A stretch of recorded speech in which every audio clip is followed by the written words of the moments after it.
Hi friends, నా పేరు Pawan. Welcome to my reviews.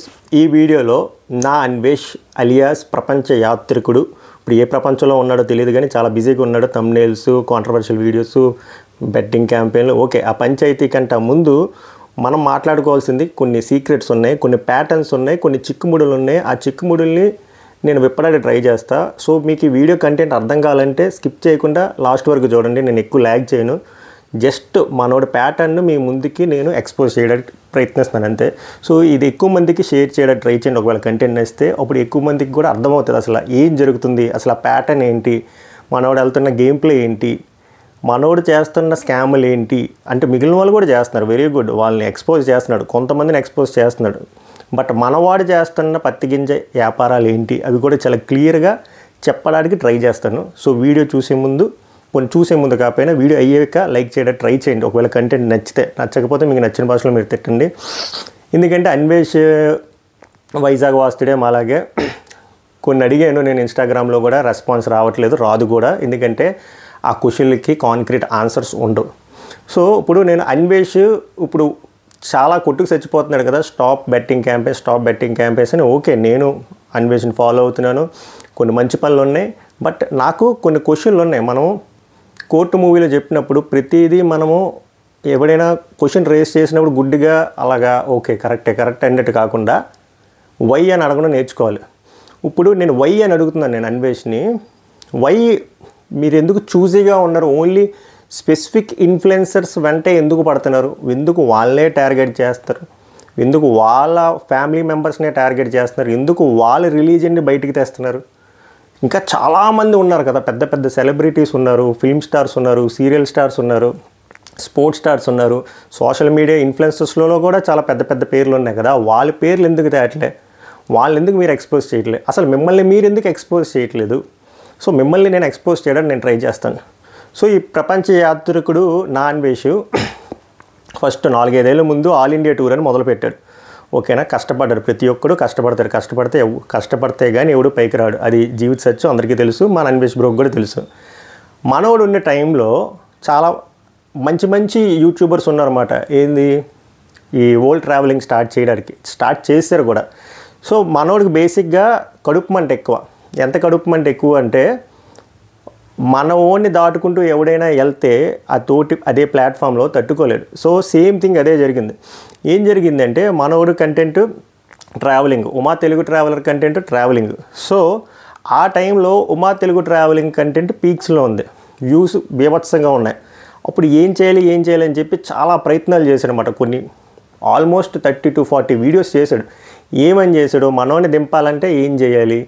So మనోడు ఒక లూప్ హోల్ ఎత్తుక్కుంటాడు. ఆ లూప్ హోల్ ఎత్తుక్కొని దాని మీద ఎలా ఫైట్ చేస్తాడంటే, ఇంకా భగత్ సింగ్ మళ్ళీ పుట్టేశాడు రా, సుభాష్ చంద్రబోస్ మళ్ళీ పుట్టేశాడు రా, అంత ఫ్రీడమ్ ఫైటర్లా కబుర్లు చెప్తాడు. మళ్ళీ బయట ఎక్కడ కూర్చొని ఇండియాలోకి ఎందుకు రాడు అవన్నీ తర్వాత మాట్లాడదాం.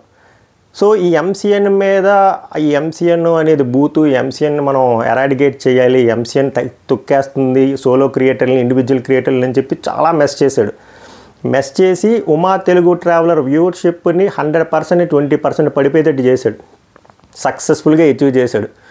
ఓకే, ఉమా తెలుగు ట్రావెలర్ అనే పర్సన్ ఎంసీఎన్ యూజ్ చేయడం వల్ల మనోడు వీడియోస్ ఎక్కువ పబ్లిష్ అవుతున్నాయంట, మనోడు వీడియోస్ పుష్ అవ్వట్లేదంట. ఇప్పుడు మరి మనోడు వీడియోస్ ఎందుకు పుష్ అవుతున్నాయి, ఎంసీఎన్ వీడియోలు ఎందుకు పుష్ అవ్వట్లేదు? ఇక్కడ ప్రాబ్లం ఎంసీఎన్ కాదు, సోలో క్రియేటర్ కాదు, కంటెంట్ ఎవరితో బాగుంటే అదే పుష్ అవుతుంది. ఈ విషయం అన్వేషికి తెలిసినా కూడా చెప్పాను కదా, చట్టాల్లో కొన్ని లూప్ హోల్స్ యూజ్ చేయడం మనోడికి తెలిసినంత బాగా ఇంకెవడికి తెలియదు. సో ఆ ఎంసీఎన్, ఆ కార్పొరేట్ మాఫియా అనే దాన్ని వర్డింగ్ కానీ సౌండింగ్ కానీ బాగుంది. చాలామందికి తెలియదు ఎంసీఎన్ అంటే ఏంటి. అదేం తప్పు కాదు, అందరూ చేస్తున్నారు. సోలో క్రియేటర్లా చేసుకుంటారు, ఎంసీఎన్ హెల్ప్ తీసుకుంటారు. ఎండ్ ఆఫ్ ద డే నీ కంటెంట్ బాగుండాలి. నీ కంటెంట్ బాగోకుండా ఎంత పెద్ద ఎంసీఎన్ నీ వీడియోని వాళ్ళు షేర్ చేసినా ఏం ఉండదు పంచు.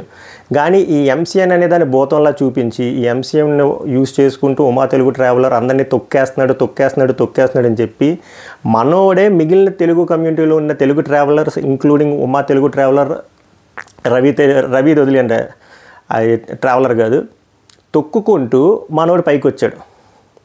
సో ఇక్కడ ప్యాటర్న్ ఏంటి, జెలసీ, ఈగో, ఓర్చుకోలేని తత్వం.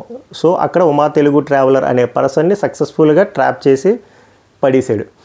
ఈ ఎంసీఎన్ మీద ఫైట్ తర్వాత ఎందుకు ఆగిపోయింది? మనోడికి వ్యూస్ రాగానే మరి మిగిలిన వాళ్ళ గురించి పోరాడ్డా? మరి ఇంకా ఇప్పుడు చాలామంది ఇంకా ఎంసీఎన్ అసోసియేటెడ్ వీడియోస్ ఉన్నాయి, చాలా ఛానల్స్ ఉన్నాయి, ఇప్పుడు ఎందుకు ఫైట్ చేయట్లేదు? ఎందుకంటే మన టాస్క్ అకాంప్లిష్ అయిపోయింది. ఉమా తెలుగు ట్రావెలర్ నెంబర్ 1లో ఉన్నాడు, వాడిని సర్వనాశనం చేస్తాం, మనం పైకి వెళ్ళిపోయి వచ్చాం, ఇంకా ఎంసీఎన్ ఏంటి బొక్కేటి. సో ఆ కాజ్ అనేది ఆ టైంకే చాలా ఇంపార్టెంట్, చాలా నీడ్ ఫర్ దట్ అవర్ అన్నట్టు బిల్డప్ ఇస్తాడు. వరుసగా 30-40 వీడియోలు చేస్తాడు. ఇంకా అప్పుడు టూర్లు ఉండో బొక్కలు ఉండో, నీట్గా ఒకే ఇంటి దగ్గరే నీట్గా మంచి ఒక పీజీ తీసుకుంటే ఒక బ్యాక్గ్రౌండ్ ఏదో సెట్ చేసుకుంటాడు. 30-40 వీడియోలు, దానికి బీభత్సమైన వ్యూస్, బీభత్సమైన డబ్బులు. సో ఒక్క పెట్టెకి 2 దెబ్బలు అన్నట్టు. సో ప్రతి సంవత్సరం ఇలాంటి పాయింట్ ఒకటి సెలెక్ట్ చేసుకుంటాడు. ఈసారి ట్రెండింగ్లో ఏముంది, అప్పుడు ఎంసీఎన్ సెలెక్ట్ చేసుకుంటాడు. అప్పుడు 30-40 వీడియోలు చేశాడు. ఆ వీడియోల మీద మంచి డబ్బులు వచ్చాయి. ఉమా తెలుగు ట్రావెలర్ సంకనాగిపోయాడు, మనోడు పైకి వెళ్ళిపోయాడు, డన్. తర్వాత ఎంసీఎన్ గురించి ఇది లేదు. వీళ్ళని హిపోక్రేట్ అయినా కదా అంటారు. తర్వాత ఏం చేశాడు? తర్వాత మనోడికి ఛానల్ బాగా పుష్ అయింది. Content wise is very good, content చాలా మంచి కంటెంట్ ఇస్తాడు. We should appreciate that. మనోడు తర్వాత డబ్బులు తీసుకొని అంటార్టికాకి వెళ్ళాడు, మళ్ళీ వెనక్కి ఇచ్చాడు. ఇవన్నీ మాట్లాడి ఇంక ఇదంతా మాట్లాడితే చాలా పెద్దది వెళ్తుంది, అది పక్కన పెడితే. తర్వాత బన్నీ సన్నీ యాదవ్, భయ్యా సన్నీ యాదవ్. నేను భయ్యా సన్నీ యాదవ్ని అసలు సపోర్ట్ చేయను. భయ్యా సన్నీ యాదవ్ చేసిన వరస్ట్ పనులు మనం మాట్లాడుకున్నాం ఆల్రెడీ చాలాసార్లు ఇన్స్టాగ్రామ్లో. నేనేమి భయ్యా సన్నీ యాదవ్ పత్తికిందనట్లే.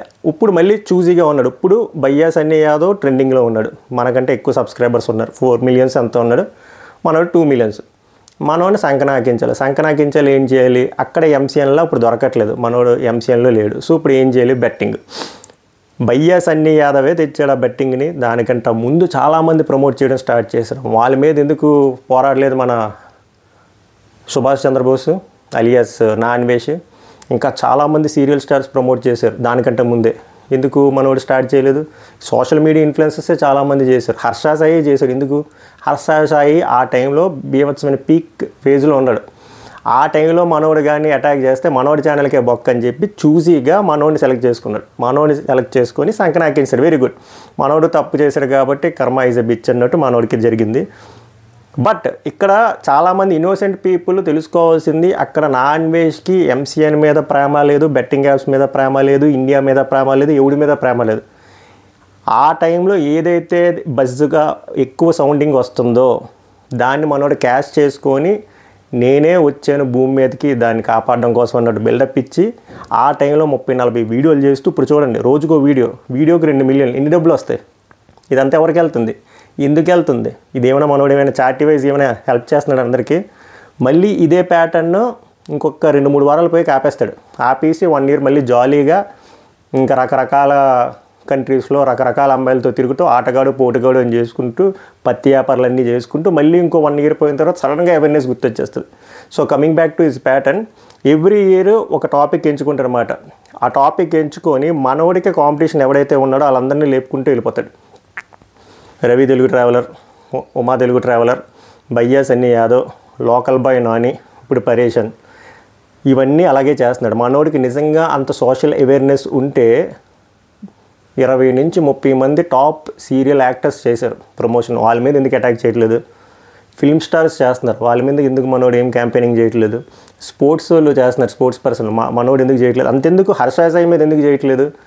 మనోడికి ఎవరితో ప్రాబ్లం ఉంటుందో వాడిని హైలైట్ చేసి వాడిని ఎదవలా చేసి మనోడు హీరో భూమి మీద మళ్ళీ పుట్టేశాడు అన్నాడు బిల్డప్ ఇచ్చి అది క్యాష్ చేసుకుంటున్నారు. సో మీరు దాన్ని నమ్మేసి మా అన్న చేసేస్తాడరా, మా అన్నయ్య వచ్చాడు భూమి మీదకి జీసస్ క్రైస్ట్ లాగా శివుడిలాగా అల్లాలాగా అనుకుంటే మీరు సంకనాగిపోతారు. అన్న క్యాష్ చేసుకొని మంచిగా డబ్బులు సంపాదించుకొని గుంటలతో తిరుగుతాడు తర్వాత మిగిలిన 11 నెలలు. అది మనోడు చేస్తున్న ప్యాటర్న్ కరెక్ట్గా గమనించండి. సో ఇప్పుడు ఏదైతే చేస్తున్నారో ఇందులో ఆ ఐపీఎస్ సజ్జన గారిని బలిపశువు చేస్తున్నారు అంతే తప్ప మనోడికి ఏమీ సోషల్ అవేర్నెస్ అనేదే లేదు. మనోడికి నిజంగా సోషల్ అవేర్నెస్ ఉంటే ఇంతమంది వరల్డ్ టూర్లు చేస్తున్నారు కదా, ఈ మనోడు ఏమైనా ప్రపంచానికి ఫస్ట్ యూనిక్ పీస్, అందరూ ఇండియాకి వస్తున్నారు కదా, మనోడు ఎందుకు ఇండియాకి రావట్లేదు, ఎందుకు రావట్లేదని ఎవడైనా ప్రశ్నించారా? వై అని చెప్పండి. ఒక్కసారైనా ఒక్క వారం రోజులైనా రావచ్చు కదా 5 ఏళ్ళలో. ఏదో తప్పు చేస్తే కానీ రాకుండా ఉంటారా? ఒక్కసారి ఆలోచించండి వై అని. మనోడు మాట్లాడితే ట్యాక్స్ కట్టేస్తున్నా ఎందుకు కట్టు, ఎవడి కోసం కట్టవు నువ్వు? ట్యాక్స్ అంటే ఏంటి అసలు? ఫస్ట్ ఇప్పుడు నువ్వు ఆ కంట్రీ రిసోర్స్ వాడుతున్నావు అంటే నేను డబ్బులు ఇవ్వాలి కదా. నువ్వు ఏదో ఫ్రీగా చేస్తున్నట్టు చెప్తున్నావు, మేము ట్యాక్స్ కట్టట్లేదు, అందరూ ట్యాక్స్ కడుతున్నారు కదా.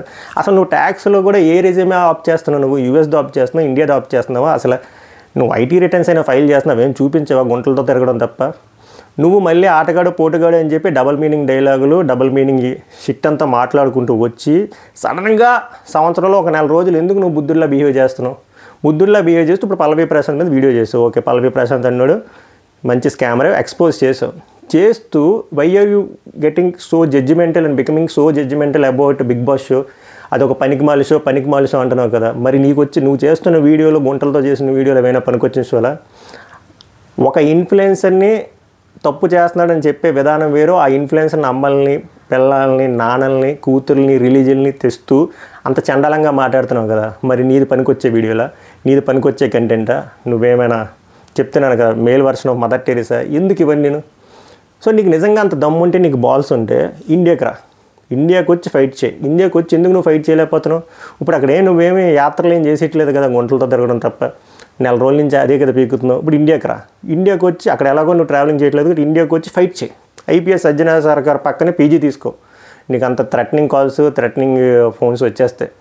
ఫైట్ చేయి, 4 రోజులు ఫైట్ చేసి, ప్రొటెస్ట్ చేసి మొత్తం అందరినీ మూయించు. మొత్తం హర్ష సాయి కానీ మొత్తం ఎంతమంది ఉన్నారు అంతమంది బడా వాళ్ళని అందరినీ మూయించితే అప్పుడు ఒప్పుకుంటారు, అబ్బా నా అన్వేష్ తోపు దమ్ముంటే ఆపని చెప్పి. అంతే తప్ప నీకు సంవత్సరంకి ఒకసారి టోపిక్ కావాలి, నీ పక్కన కాంపిటీషన్ లేపియాలి, ఆ సంవత్సరంలో ఆ నెలలో నీట్గా రెస్ట్ చేసుకుంటూ, ఆ నెలలో కాంట్రవర్షియల్ వీడియోలు చేస్తూ, దాని మీద సబ్బులు సంపాదిస్తూ, నువ్వు ఏదో సోషల్ రెస్పాన్సిబిలిటీ నీకు పీక్స్ ఉన్నట్టు కవరింగ్ ఇస్తే చెల్లదది. అండ్ దట్టు నీకు అసలు ఒక రైట్ కూడా లేదు. నువ్వు ఎవరైతే ప్రమోట్ చేస్తున్నాడో బెట్టింగ్ యాప్స్ కానీ చెత్త పనులను వాళ్ళని తిట్టి తప్ప, వాళ్ళ మదర్స్ని, వాళ్ళ సిస్టర్ని, వాళ్ళ బ్రదర్స్ని తిట్టి హక్కు నీకు లేదు.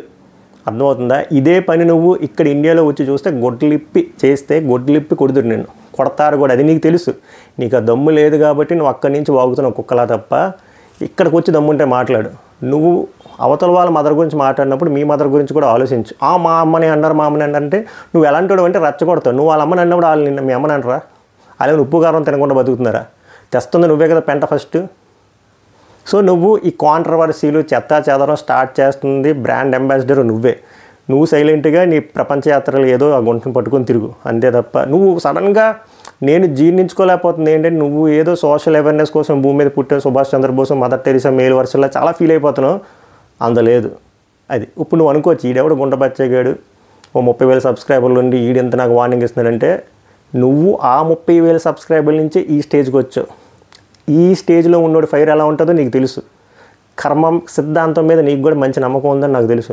సో దయచేసి నేను చెప్తున్న దానికి రెస్పెక్ట్ ఇచ్చి ఈ చండాలం ఆపేసి నీ టూర్లు నువ్వు ఏదో చేసుకో. నువ్వు ఇండియాకి ఎలాగో రాకు కూడా, నేను రానివ్వరు కూడా. ప్రపంచ యాత్రలో 192 ఉన్నాయి కదా అని తిరిగేసి అలా మార్చుకెళ్ళిపో. దయచేసి ఈ చెత్త ఆపేసి నువ్వు ప్రశాంతంగా ఉండు, మమ్మల్ని ప్రశాంతంగా ఉన్నాయి. దయచేసి ఈ వీడియోని ఎక్కువ మంది షేర్ చేయడానికి ట్రై చేయండి, ఇన్ఫర్మేటివ్గా ఉంటుందని. అంతకుమించి ఇంకేం లేదు. సభకు నమస్కారం, ధన్యవాదాలు.